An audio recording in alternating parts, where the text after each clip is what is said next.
내 운명, 정말 정해져 있는 걸까요? 여러분, 운명이란 대체 무엇일까요?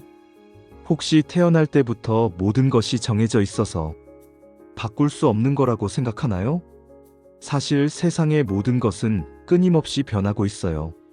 심지어 우리 몸을 이루는 세포들도 계속 새로워지고 있죠. 피부는 한 달마다, 간은 6주마다, 위장은 5일마다 새롭게 태어나고 우리 몸의 약 98%는 1년 안에 새로운 세포로 바뀐다고 해요. 이렇게 모든 것이 변하는데 과연 우리 운명만 가만히 멈춰 있을까요? 세포가 계속 바뀌듯 운명도 우리의 노력에 따라 충분히 달라질 수 있답니다. 마치 작은 씨앗이 어떤 환경에서 어떻게 자라는가에 따라 전혀 다른 나무가 되는 것처럼 말이죠. 사주는 못 바꿔도 팔자는 바꿀 수 있다는데 무슨 뜻이죠? 사주는 못 바꿔도 팔자는 바꿀 수 있다는 말 들어본 적 있나요? 이 말은 우리가 태어난 연월일시를 나타내는 사주 자체는 바꿀 수 없지만 그 사주가 주는 에너지의 흐름, 즉 팔자는 바꿀 수 있다는 뜻이에요. 팔자를 이루는 오행의 기운을 우리의 노력으로 변화시킬 수 있다는 거죠. 여기서 중요한 것이 바로 심상, 즉 마음가짐이에요. 아무리 좋은 사주를 타고났어도 마음을 갈고 닦지 않으면 좋은 운을 다 발휘하지 못할 수 있어요. 반대로 부정적인 생각이나 불안감은 몸을 차갑게 만들지만 긍정적인 생각은 몸을 가볍게 만들어 운의 흐름을 바꿀 수도 있답니다. 작은 생각 하나가 몸을 바꾸는데 더 큰 변화를 만들어내지 못할 이유가 있을까요? 아기 태어나는 날 정말 중요할까요? 여러분은 혹시 아기가 태어나는 날이 얼마나 중요하다고 생각하나요? 출산택일은 태어날 아이의 인생에 깊숙이 관여하는 문제라서 정말 신중해야 해요. 과거에는 자연분만이 당연했지만 요즘은 제왕절 개수술이 흔해지면서 아이가 태어나는 날과 시간을 부모가 선택할 수 있게 되었죠. 이렇듯 시간에 따라 공간과 에너지가 변하기 때문에 출산택일은 아이의 삶에 큰 영향력을 가질 수 있답니다. 물론 출산택일이 무조건 필수라고 말할 수는 없어요. 하지만 신중하고 기도하는 마음으로 좋은 날을 선택한다면 아이에게 더 나은 시작을 선물해 줄 수 있을 거예요.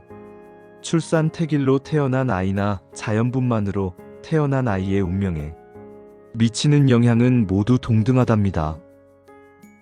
출산택일, 그릇을 만드는 것과 같다고요? 출산택일은 마치 가마에서 그릇을 만드는 타이밍과 같아요. 아이가 태어나 숨을 들이쉬는 순간 우주의 기운을 받게 되는데 이때 인생의 바코드가 생성된다고 해요. 이 기운은 아이의 몸에 각인되어 평생 살아갈 모양을 부여받게 되죠.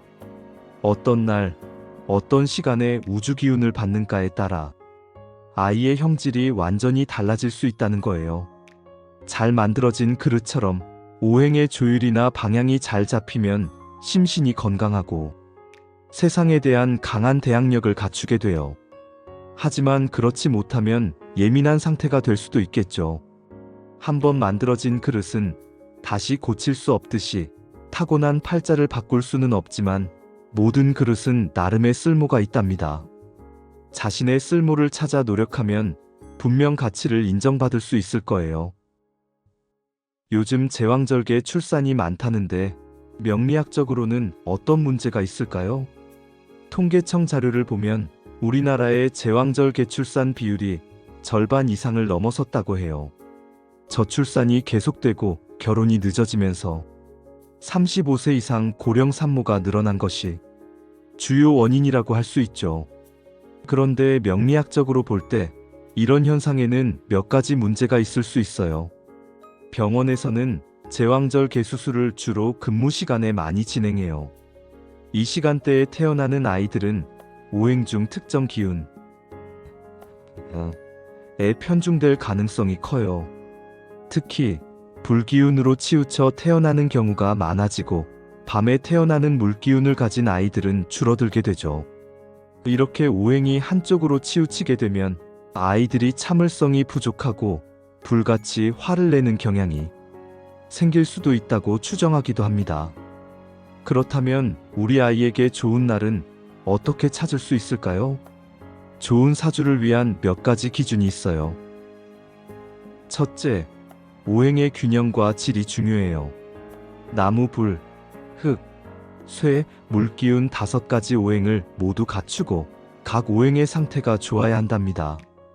또한 음과 양의 비율도 잘 맞아야 해요. 둘째, 사주가 튼튼해야 해요. 현대 경쟁 사회에서는 남자든 여자든 경쟁하며 살아가야 하기에 사주가 강해야 좋다고 봅니다. 특히 일간은 간목병화, 무토, 경금, 임수와 같은 양의 기운을 가진 것이 좋아요. 셋째, 사주의 흐름이 막힘없이 잘 소통해야 해요. 사주가 막히면 산도 막혀 힘들게 느껴질 수 있거든요. 넷째, 사주의 온도, 즉 조후가 적절해야 해요. 너무 더워도 너무 추워도 안 되고 너무 건조하지도 너무 습하지도 않아야 조후가 적절해야 삶의 행복지수가 높고 건강에도 좋답니다. 사주를 볼 때 합, 극, 살이라는 용어를 들어봤을 거예요. 사주에서 지나친 합이나 극, 그리고 너무 많은 살은 피하는 것이 좋다고 해요.